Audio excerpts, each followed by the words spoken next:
비유로 하는 말씀인데요. 예수님이 이제 포도원 농부들이 이제 주인이 보낸 종들을 때리고 거저 보내는 것을 이제 반복하는 것을 빗대서 지금 유대인들을 빗대서 얘기하고 계십니다. 그래서 주인이 이제 이번엔 종이 아니라 아들을 보냈지만 역시 이 농부들이 악한 농부들이 이는 상속자니 죽여서 이 땅을 차지하자 이런 음모를 꾸미고 아들까지 죽이고 차지하려고 하지만 주인이 와서 그 악한 농부들을 진멸하고 그 포도원을 다른 자들에게 줄 것이라고 경고하고 있습니다. 그래서 건축자들이 이거는 버린 돌로 포기한 돌로 해서 했던 그 돌을 하나님께서는 모퉁이의 머릿돌, 그러니까 주춧돌로 요긴하게 사용하신다. 이것은 예수님을 빗대서 하는 얘기죠. 그리고 그 돌 위에 떨어지는 자는 다 깨질 것이다. 이것은 심판을 두고 하는 말씀입니다.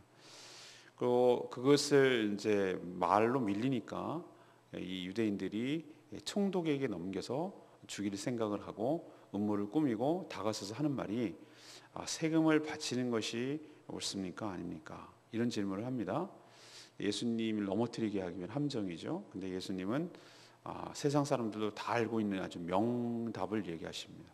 가이사의 것은 가이사에게, 그리고 하나님의 것은 하나님께 드리라고 딱 일축하시는 그런 내용이 오늘 스토리가 되겠습니다.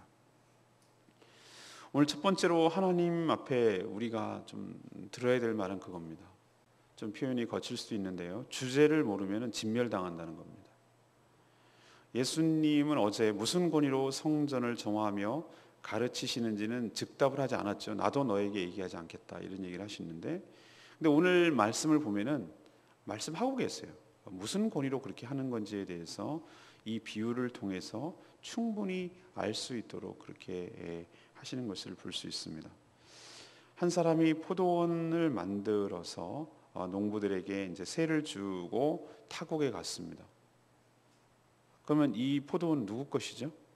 주인 것입니다. 하나님의 것입니다. 농부들은 뭡니까? 소작인입니다. 세를 받고 바쳐야 될 의무가 있습니다. 자기 것 아닙니다.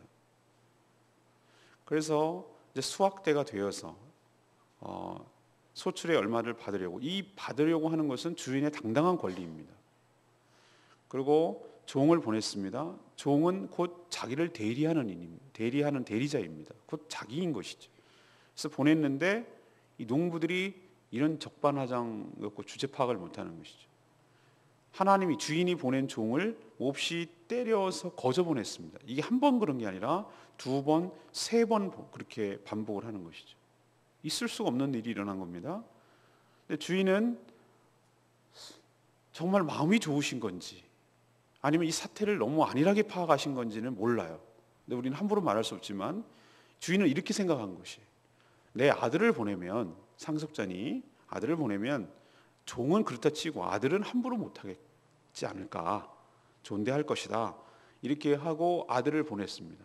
그랬더니 이 악한 농부들이 한다는 소리가 옳거니 요거는 이 주인의 아들이자 상속자란 말이에요. 이 주인이 죽으면 이걸 차지할 사람이다 이거예요. 그러니 조금만 죽으면 그 유산인 이 포도원을 자기들이 차지할 것이다 이렇게 모의를 하고 그 아들을 죽였어요. 죽여서 내보내버렸어요.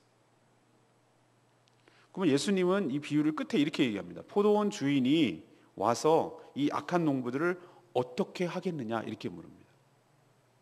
그 너무나 분명한 대답이죠.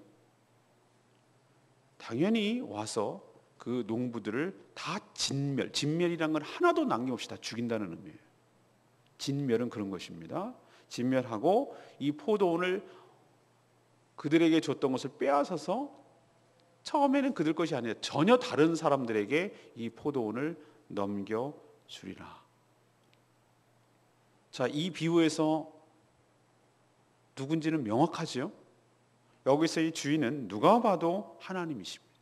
하나님이 모든 포도원, 크게는 이 모든 세상 만물을 만드시고 작게는 이스라엘을 만드시고 여러 민족들이 있고 여러 소작인들이 있지만 유대인들을 농부로 고용해서 세를 주는 특권을 줬어요. 놀고 있는 사람들도 수두룩한데 자기의 포도원을 그들에게 준 것만 그 자체가 특권입니다. 일할 수 있는 권리를 준 것이죠. 그리고 하나님은 기대한 거예요. 여기서 이 소출이라고 말하면 그들의 삶을 기대하고, 그들이 정말로 제사장적인 삶, 다른 여러 사람들에게 하나님의 말씀을 온전히 순종함으로 받아 누리는 그런 것들을 보여주는, 하나님의 축복을 흘려보내는 그런 제사장 역할을 감당하기로, 이게 소출이에요. 근데 그 역할을 감당하지 못할 뿐만 아니라 그것을 요구하는 주의 선지자들, 주의 종들을 모욕하고 죽이고 핍박하고 그런 일을 수없이 반복한 것이 이스라엘의 역사입니다. 그래서 마지막 때에 자기 아들 예수 그리스도를 보냈습니다. 근데 이들이 생각하는 게 뭡니까? 아들을 더 존대하고 존귀하게 여깁니까? 옳거니, 이건 사단이 그런 생각을 하는 수도 있는 거예요. 사단이 그들을 조종하니, 이것만 죽이면 이게 내 차지하겠구나 라고 엉뚱한 생각을 하고 생각하지 말아야 될 것을 생각하는 것이죠. 그러나 그들 뜻대로 됩니까? 진정한 주인이 자신의 능력과 권한을 가지고 이 땅에 오셔서 그렇게 악한 생각을 끊고, 되지 못할 생각을 끊고, 말도 안 되는 생각을 끊고, 주제넘은 생각을 하고 있는 그 악한 자들을 다 쓸어버리시고 죽여버리시고 지옥에 보내버리시고, 원래 그들에게 맡겨지지 않았던, 전혀 맡길 수가 없었던 다른 이방인들에게 이 포도원을 넘긴다. 이 포도원을 천국에 차지하는 것들은 유대인들이 아니고 다른 그들이 그렇게 개처럼 취급했던 이방인들이 이 모든 것들을 차지하게 되리라. 이 비유예요, 이 말씀. 그러니까 이것을 들었던 유대인들이 듣기가 싫고 죽이려고 마음을 먹었던 거예요. 해로워가지고 끝까지 이런 비유를 얘기해도 이것이 듣기 싫은 거예요. 사랑하는 여러분, 오늘 첫 번째로 이야기하려는 건 뭡니까? 농부들은 뭘 잘못했습니까? 저는 한마디로 보면은 자기 주제, 자기 신분, 자기 분수를 몰랐다, 이렇게 표현하고 싶습니다. 주인은 엉뚱한 거 요구한 것 아닙니다. 당연한 권리를 요구했지만 농부는 주인을 대놓고 모욕했습니다. 그리고 그 결과는 처참한 진멸과 죽음뿐입니다. 우리도 가끔 말이죠, 되먹지 못한 생각을 할 때가 있어요. 우리 정통영 성도님 집에 가면은 가끔 제가 소재가 나와서 그 향수기는 귀가 가려울 거예요. 그 집에 가서 가만히 예배드리고 그러면은 자기가 정말로 사람이라고 알고 있어요. 그 개는 정말로 그런 것 같아요. 착각인지 아닌지 모르지만 어쨌든 자기는 그렇게 생각하고 있어요. 그래서 이 집의 넘버 원은 정통영 성도님이고, 저분은 건드릴 수 없고 오야봉인데, 가끔 얘가 헷갈리는 거예요. 넘버 투인 할머니와 자기가 넘버 3인데 넘버 2를 넘보는 거예요. 할머니가 요즘 정신이 없고 자꾸 자기도 뭐 실없는 소리 하고 가자 그러고 속이는 것 같고 이러니까 얘가 가만 눈치를 보니까 만만하게 보이는 거예요. 그래서 어떻게 합니까? 가끔 뭐라 그러고 지 비유 안 맞으면 묻니다.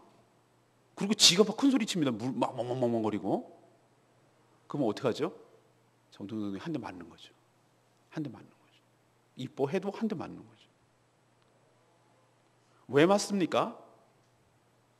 지 주제도 모르고 지 분수도 모르고 지 신분을 모르는 거예요. 자기가 개라는 걸 잊어버리는 거예요. 이 집의 영원한 넘버 3라는 걸 잊어버리는 거예요. 우리는 이런 얘기를 하면 충분히 다 알아듣습니다. 그런데 웃고 있지만 이 이야기를 가끔 우리한테 적용하면 가끔 우리가 건방진 생각을 하는 것이죠. 하나님 없이도 살 것 같고, 내 힘으로 사는 것 같고, 내가 열심히 해서 뭔가 얻는 것 같고, 내가 뭔가 잘해서 지금 이게 누리는 것 같고, 이런 생각을 가끔씩 스물스물 나도 모르게 올라오는 거예요. 그리고 되도 않은 생각을 하는 거예요. 간섭받기 싫고 내 마음대로 하고 싶고 좀 놔두라 그러고, 이렇게 하나님께 대적하고 대들고 자기의 삶을 하나님께 소출로 드리지 않냐고, 거룩한 삶을 하나님께 온전히 드리지 않냐고, 그의 주어진 생명과 그의 주어진 돈과 그의 주어진 시간과 그의 주어진 젊음과 이 모든 것들이 자기 것으로 착각을 하고, 그것을 왜 주셨는지를 잊어버리고 자기의 쾌락과 자기의 유익과 자기의 명예와 자기의 만족을 위해서 사용하는 것은 소출을 하나님께 드리지 않고 자기가 다 차지하려고 하는 그런 것과 뭐가 다르냐 이 말이죠. 우리는 이런 일 없습니다. 아이고 무슨 소리 합니까? 저는 추수감사 쓸 때 꼭 헌금합니다. 제가 그걸 말하는 겁니까? 그게 아니죠. 하나님께서 말하는 것은 우리의 삶을 하나님께서 로마서 12장에 있는 말씀대로 우리의 삶이, 거룩한 삶이 우리의 산 제사가 되기를 원하시는 것인데, 우리는 때로 이 악한 농부들처럼 가끔 분수 넘은 주제 넘은 생각을 하고 착각을 하고 교만하게 굴 때가 있다는 것이죠. 그러나 그 끝은 어떻습니까? 주님이 그냥 봐주십니까? 예, 봐주십니다. 종을 한 번 보내고 2번 경고하고 3번 경고하고 4번 경고하고 꼭 3번만 했겠습니까? 3번이라고 말하면 여러 차례라는 의미겠지요. 주의 종들을 통해서 다양한 방법을 통해서 하나님께서 경고하십니다. 갑작스럽게 그렇게 하지 않습니다. 여러 차례 경고하십니다. 그러면 안 된다고. 그렇게 살면 너만 손해라고. 너의 주제와 네 신분과 너의 처지와 네가 누구인지를 정체성을 잊어버리지 말아라고. 여러 번 얘기를 하는데 거절하고 무시하고 콧방귀 끼고 그렇게 함부로 하다가 결정적인 순간이 올 수도 있다는 것이죠. 알아듣게 얘기하시죠. 그런 것만 해도 다행이에요. 알아듣더라도 호되게 맞더라도 알아들으면 그만한 다행이에요. 그러나 그것마저 거절했을 경우 그 끝은 진멸입니다. 촛대를 옮기시고 다시 시작하시는 거죠. 새로운 세해 받을 사람을 고용해서 새로운 사람을 하는 것이죠. 그때는 이미 늦은 것입니다. 저는 이것이 우리 민족에게도 해당되고 생각하고 우리 가정과 우리 교회와 우리 자신에게 다 해당된다, 적용된다고 생각해요. 우리 하나님께서 우리 민족을 역사상 이렇게 물질적으로 말하는 겁니다. 제가 정신적으로 그렇게 여기지 않는데 하나님께서 우리 교회, 우리 한국 교회에 기회를 얼마든지 주셨어요. 그러나 그 열매를 지금 드리지 못하고 있어요. 지금 심각해요. 제가 이번 주 목회 칼럼을 씁니다만 교황 방문 이번 14일 날 옵니다. 개신교가 난리가 났어요. 막 비난하는 소리, 뭐 이런 소리 합니다. 근데 나는 솔직히 말하면요, 창피해요. 그렇게 오는 것 자체에 대해서 흔들리는 우리의 허약한 모습이 보여지기 때문에 그래요. 예, 저는 확신합니다. 천주교가 진리에서 너무 멀어졌어요. 그래서 종교 개혁이 일어났던 것이고 제가 믿는 바가 확실하다고 저는 확신합니다. 교황제도는 성경에도 없는 제도입니다. 인간 노름이에요. 그런데도 불구하고 사람들은 그렇게 생각합니까? 우리가 정말로 진리를 소유하고 있고 우리가 정말로 하나님의 말씀을 수호하는 자리인데 그 말씀대로 살아갑니까? 아니요. 우리가 더 개혁의 대상이 돼버렸어요. 사람들은 얼마나 악한 사단의 빌미를 주는 일들을 많이 하는지 몰라요. 인터넷 SNS에 보면요, 아주 기다렸다는 듯이 사단은 있잖아, 물고 늘어지고 집요할 정도로 흔들어댑니다.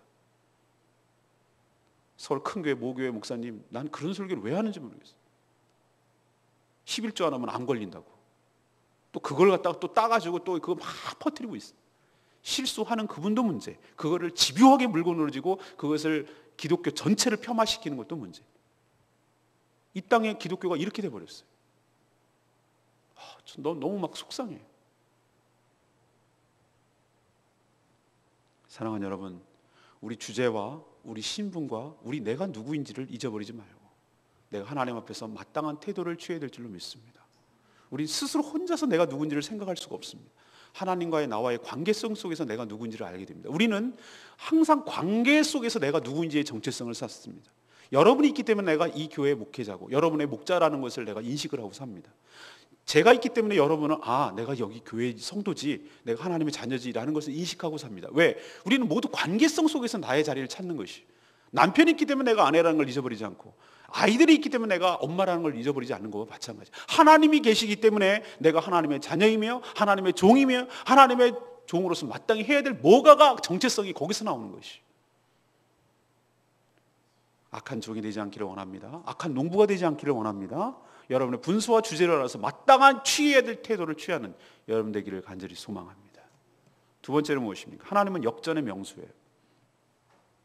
예수님 비유를 통해서 농부인 유대인들이 아들인 자기를 죽이게 될 것을 예고하고 이걸 경고하고 미리 보여주고 있어요. 지금 예수님이 돌아가시지 않았지만 이렇게 될 거라는 걸 지금 보여주고 있는 거예요. 실제로 그렇게 됐어요. 예수님은 포도원을 유대인이 아닌 다른 사람, 그러니까 이방인에게 넘겨줄 것을 경고하자 이것을 들은 주변에 있는 사람들이 뭐라고 그랬습니까? 그렇게 되지 말아야 할 것이다. 말아야 할 진이다. 16절에 그렇게 얘기했죠. 근데 그들이 말처럼 됐습니까? 아니요. 실제로 그렇게 되고 말았어요. 유대인들은 예수님만 죽이면 전처럼 평정을 되찾고 그들이 여전히 지키고 있던 질서를 그대로 유지하고 옛날처럼 되돌아갈 것으로 착각했으나 오히려 그 반대가 되고 말았습니다. 그 뒷이야기가 바로 그거예요. 마치 그들은, 건축자는 유대인들입니다. 건축자들은 이것을, 돌을 버렸어요. 버린 돌로 쳤어요. 쓸모없다고 내팽개쳤어요. 이건 누구를 버렸다는 의미입니까? 예수를 버렸다는 얘기예요. 그렇지만 하나님은 그 버린 돌을 가지고 어떻게 했어요? 집을 지을 때, 요즘 우리 그렇게 짓지 않습니다만 요즘도 그런 건 남아 있습니다. 터를 세울 때 가장 포스트, 기둥을 세우는 밑바탕에는 큰 밑에 자갈을 깔고 다지고, 우리 송성기 성도님 그 전문이에요. 그거 하십니다. 그거 다져야 돼요. 그 기둥을 거기에다 세워야지. 그거 안 세우면 집이 넘어가잖아요. 그래서 그 세우는 돌, 맨 밑에 세우는 그 기둥의 모퉁이의 돌, 그거로 하나님은 삼으셨다. 버렸는데, 건축자들은 예수 그리스도를 죽였는데 하나님은 그것을 모퉁이돌, 새로운 집을 짓는데, 하나님 나라를 건설하고 새로운 교회를 건설하는데 가장 근간을 이루는, 가장 기초석을 이루는 것으로 바꿔버리셨다, 이 얘기예요. 그래서 이 돌 위에 떨어지는 자마다 깨지며 가루를 만들어 흩어버리신다, 이 얘기는 심판하신다는 얘기. 예수님이, 하나님께서는 그들을 하나님께로 올 수 있는 디딤돌, 우린 디딤돌이라고 그러죠. 디딤돌로 탁 딛고 이렇게 올라가는 거잖아. 한 개에다 올라가는 거. 디딤돌로 원래는 주셨어요. 근데 디딤돌을 지네 스스로 발로 찼어요. 그래서 오히려 어떻게 됐어요? 찼더니만 그게 디딤돌이 아니라 그들에게 뭐가 됐어요? 스스로 버림을 받는 걸림돌이 되고 말았어요. 걸려 넘어지는 돌이 되고 말았다, 이 말이에요. 예수님 때문에 심판을 받게 되는 근거가 됐다고. 저는 오늘 이 두 번째 말씀에서 하나님은 뒤집기의 명수인 줄로 믿습니다. 옛날에 고교 야구가 유명할 때 군산상고 하면 역전의 명수였어요. 맨날 지다가 난 그게 뭐가 자랑이라고, 처음부터 이기면 될 건데, 어쨌든 뒤집는 데 이 명수라 이거죠. 끈기가 있고 이렇게 하는 거죠. 뒤집기 명수는 하나님이세요. 사단은 완전 당했어. 예수만 죽이면, 아들만 죽이면 이 상속받을 자가 죽었으니 이 땅이 자기 땅이 될 거라고 생각해요. 이 땅이 이 하나님의 땅이었는데 이게 자기 땅이 될 거라고 착각한 거예요. 사단이 속아놓으면, 사단도 어리석어요. 하나님의 하수예요, 하수. 하나님의 지를 못 당해요. 예수만 죽이면 여전히 자기 세상이 될 거라고, 이거 진짜 내 거라고 착각을 했는데, 그동안 좀 찜찜했는데 아들까지 죽였으니 이건 내 거다, 이 완전 내 세상이다라고 생각했는데 하나님은 그걸 확 뒤집어 버렸어요. 그거를 모든 사람의 죄값을 치르는 대속의 죽음으로 여길 줄 어떻게 알았겠어요? 사단도 바보 같아요, 어떨 때 보면요. 성경에 다 나와 있는데, 성경에 다 예언되어 있거든요. 예수 그리스도의 죽음으로 인해서 우리 모든 사람이 대속의 죽음을 죽게 되고 우리가 살 수 있는 길이 열린다는 걸 보니 알면서도 안 죽일 수가 없었어. 그 타이밍에. 그러니 하나님이 한 수 위입니다. 사단은 완전히 당했습니다. 그리고 사단을 따르는 모든 자들도 당했습니다. 예수님 버렸습니다. 그러나 예수님은 그 버린 것을 가지고 하나님 나라를 세우고 교회를 세우고 천국을 만들고 하나님 나라를 시작하는데 기본석으로 만들어 버리셨어요. 그래서 예수님의 죽음 때문에 지금 복음이 전파되고 있고, 그 죽음 그 자체가 바로 우리를 향한 하나님의 놀라운 복음이며 기쁜 소식인 줄로 믿습니다. 하나님 이런 분인 줄로 믿습니다. 그럼 우리는 이걸 적용하면 어떻게 되겠어요? 우리는 밀리는 것 같고, 우리는 버림받는 것 같고, 우리는 끝난 것 같고, 우리는 안 되는 것 같고, 우리는 진 것 같고. 그러나 하나님, 우리의 연약함과 우리의 패배와 우리의 눌림과 이것을 하나님께서 뒤집어 엎으셔서, 그걸 뒤집어서 우리에게 승리를 가져다 주시는 분인 줄 믿습니다. 하나님 인생을 이렇게 뒤집는 분이에요. 나중된 자가 먼저 되게 하시고 먼저 된 자가 나중되게 하시고. 우리는 몰라요. 하나님께 끝까지 가봐야 될 줄로 믿습니다. 하나님 뒤집을게 명수이신 이 주님을 끝까지 신뢰하시길 바랍니다. 세 번째는 무엇입니까? 가이사의 것은 가이사에게, 하나님의 것은 하나님께 바치라. 이거 굉장히 유명한 말씀입니다. 그들은 이 비유가 지금 악한 농부 비유죠. 자기를 빗댄 것임을 알고 예수님을 즉시 잡아서 죽이려고 했지만 왜 못했습니까? 백성들의 눈 때문에. 이들은 백성을 더 의식한다고 어제 말씀드렸잖아요. 그래서 다른 전략을 세웠습니다. 자기 손으로 잡아 죽이지 않고 어떻게 했냐면 로마 총독의 지금 지배를 받고 있으니까 로마 총독의 힘을 빌려서 죽일 생각을 하는, 이게 바로 십자가 사건이거든요. 벌써부터 그런 전략을 수정한 거예요. 자기 스스로는 안 되니까, 백성들 때문에 하도 따르니까. 그러면은 백성들도 어찌할 수 없는 로마의 힘을 빌리면 되겠다, 이렇게 해서 벌써 전략을 세운 거예요. 그 끝이 이제 십자가를 향하는 것이고요. 그래서 잔뜩 칭찬을 합니다. 입에 발린 소리 하는 거죠. 당신의 몸이 뭐 저거 뭐 외모로 취하지 않으시고. 그리고 한 뒤에 항상 이거 조심해야 됩니다. 막 와가지고 칭찬하는 사람 저는 이렇게 보고 있다가 저 사람 왜 그러지? 이렇게 생각할 때가 훨씬 더 많아요. 칭찬해놓고 딱 결정적인 질문을 하죠. 뭐라고 합니까? 가이사는 시저를 말합니다. 로마 황제. 가이사에게 뭐 하는 것? 세금을 바치는 것이 옳습니까? 옳지 않습니까? Yes or no? 아주 단순한 질문이에요. 아니 근데 교활한 질문이에요. 이게 왜 문제입니까? 만약에 세금 바치는 게 옳다. 그러면 어떻게 되죠? 뭐가 문제가 됩니까? 그러면은 백성들이 들고 일어날 것이. 그 악한 그 로마 황제에게 그러면 세금을 바치는 게 맞단 말입니까? 이렇게 되면은 이간질이 되고 예수님은 백성들의 신망을 다 잃어버리고 배척을 받게 될 효과가 있는 것이죠. 옳다고 하면. 자, 그러면 안 된다, 그러다라고 하면 어떻게 되는 것이죠? 요걸 빌미로 총독에게 가서 선동자로 고발을 해서 죽일 생각을 하는 거예요. 실제로 나중에 이 로마의 요 제목을 가지고 갖다 붙입니다. 이 유대 지도자들이 빌라도 총독에게 가서 뭐라고 그러냐면은 이 자가 선동을 한 자입니다. 그리고 가이사에게 세금을 바치지 말라고 했습니다. 이 자가 왕이라고 했습니다. 이 세 가지 제목을 들어서 총독에게 고발하거든요. 근데 이렇게 말한 적도 없는데 가이사에게 바치라고 했는데 거짓말을 하는 거야. 이거를 갖다가 왜곡을 시켜가지고. 어쨌든 아니다라고 말하면 어떻게 됩니까? 보십시오. 로마 총독에 가서 일러 바치는 거예요. 이 사람이 세금 내지 말라고 했습니다. 유대 백성들을 선동하는 자입니다. 이 사람은 악한 자입니다. 이렇게 해서 잡아 죽이려고. 얼마나 교묘하고 교활한 질문입니까?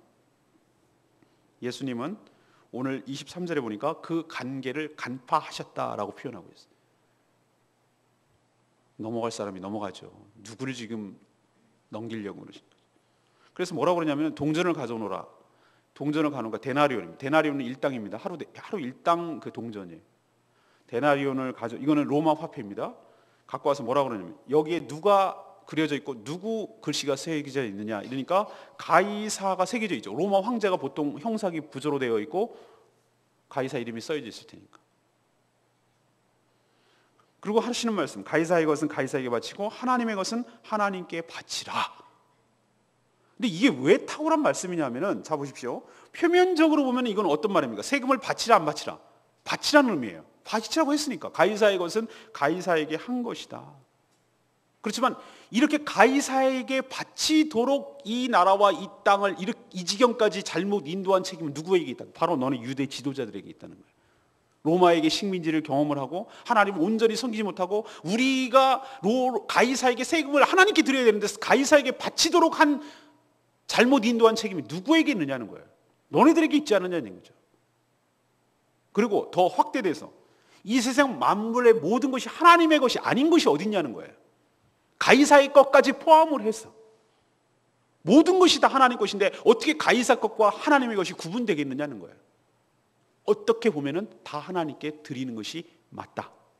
그럼 둘 다에게 만족시켰죠? 가이사의 것 가이사에게 드려. 세금 바치라. 그러나 그것까지 포함해서 하나님의 것이다 이 말이죠. 그것을 온전히 하나님께 드리는 것이 맞다는 말이에요. 그러니 그들은 할 말이 없어. 거기 완전히 다 녹아나는 거예요. 재물은 물론 너의 목숨까지도 하나님께 드리라고 말하는 것입니다. 주님의 지혜에 탐복하고 할 말을 못 찾는 거예요. 26절 말을 책잡지 못하고 그 대답을 놀랍게 여겨서 침묵하였더라. 저는 23절에 예수님이 그 간계를 앓으시고 이르시되 예수님이 입에 발린 칭찬에 현혹당하고 넘어갈 분이 아니시죠. 총독에게 넘기려고 온갖 가만히설과 미사역으로 칭찬을 넣어놓는 그들의 흉악한 의도를 모르실 리가 없어요. 우리도 이런 칭찬과 칭송의 말의 의도를 간파할 수 있는 지혜와 분별력이 필요합니다. 사람의 칭찬, 사람의 인정에 너무 목말라 하지 마세요. 주님의 위로와 주님이 주시는 은혜에 만족하기를 원합니다. 주님 한 분만으로 만족하기를 원합니다.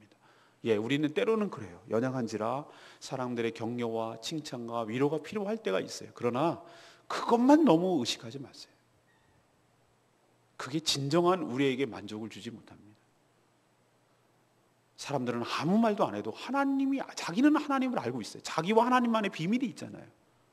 하나님께서 내려주시는 그 충만한 은혜와 충만한 만족, 그것이 정말 기쁨이 되고 세상 다 가진 것 같고, 그거는 하나님과 나만이 알면 아름다운 비밀이 되는 것이고, 그것이 진정한 만족감을 누리게 되는 것이지, 그 사랑이 만족을 주는 것이지, 사람의 칭찬이 그건 잠깐이에요.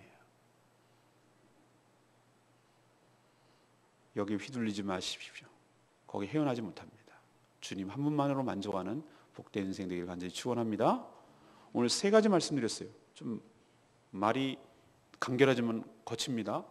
기억하기 쉽게 하려고. 주제 모르면 진멸당한다, 죽는다. 주제 파악을 하라는 얘기죠. 분수를, 자기 분수를 알아라는 얘기죠. 자기 정체성을 알라는 뜻입니다. 두 번째는 뭡니까? 하나님은 뒤집기, 역전의 명수시다. 예수님도 뒤집고 우리 인생도 뒤집어 주실 줄로 믿습니다. 세 번째는 무엇입니까? 가이사의 것은 가이사에게, 하나님의 것은 하나님께 드리는 믿음과 지혜가 있기를 간절히 원합니다. 오늘 말씀 붙들고 기도하기를 원합니다. 우리 348장, 찬양집 348장 부르고 기도하겠습니다.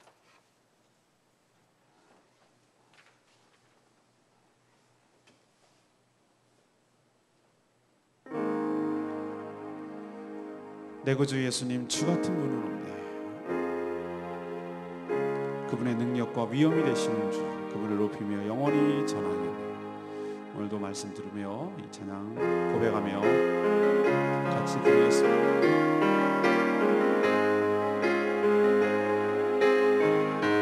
내 구주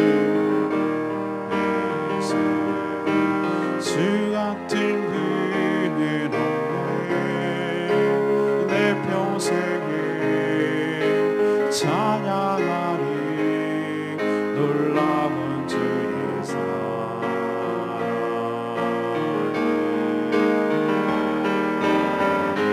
위로자 되시며 피난처 되신 주님, 나의 영혼 온 맘 다해 주를 경배합니다.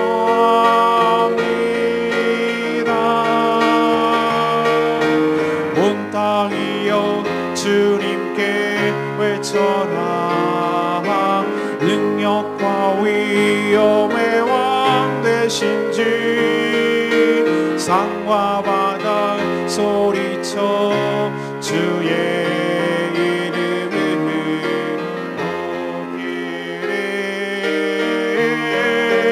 주행하니 기뻐 노래하며 영원히 주님을 사랑하리라. 신실하신 주의 약속 나 받아내. 오늘 말씀 생각하면서 나는 어떻게 생각하고 사는지, 하나님의 지혜를 얻기를 원합니다. 나의 분수와 내 주제를 알기를 원합니다.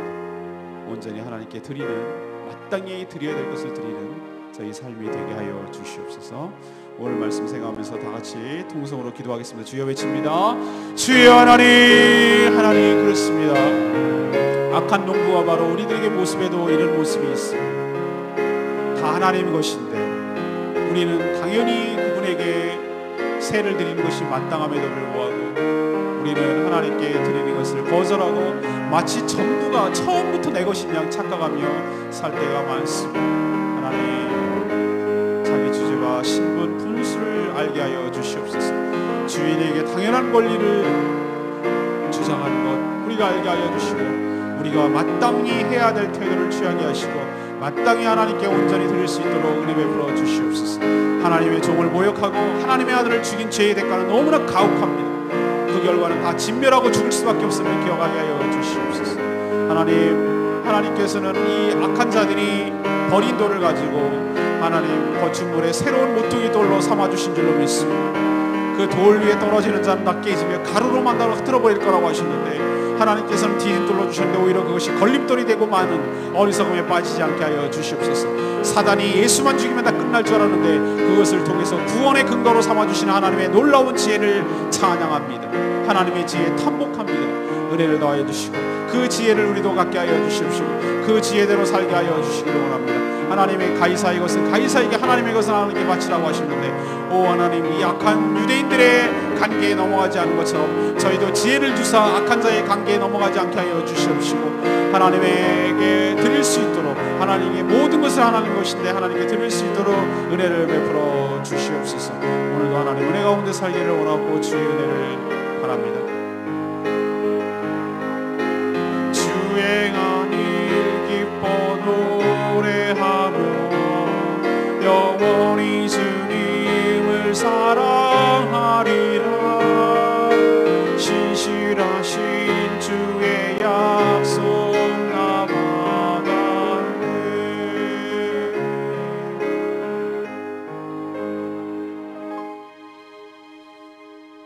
하나님, 우리도 저희가 누구인지 주제와 분수를 잊지 않게 하여 주시옵소서. 종도 때려보내고 아들까지 죽이면 자기 것이 될 거라는 허황된 사단의 계략에 동조하고 협력하지 않게 하여 주시옵소서.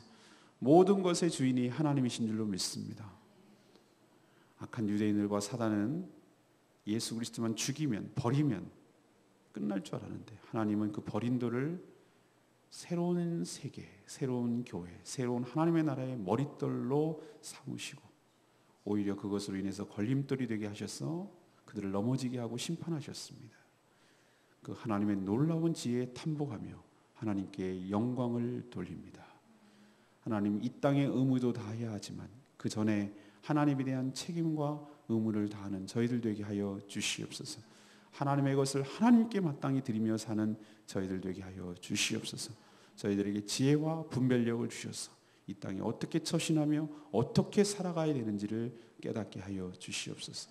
사랑하는 성도들의 간구하고 외치는 기도 소리를 응답하여 주시옵시고, 저희들이 또 간절히 중보할 때마다 그 중보 기도가 하나님 앞에 응답되고 상달되어서 하나님의 보좌를 움직이며 하나님이 이 땅에 개입하여 주시옵소서.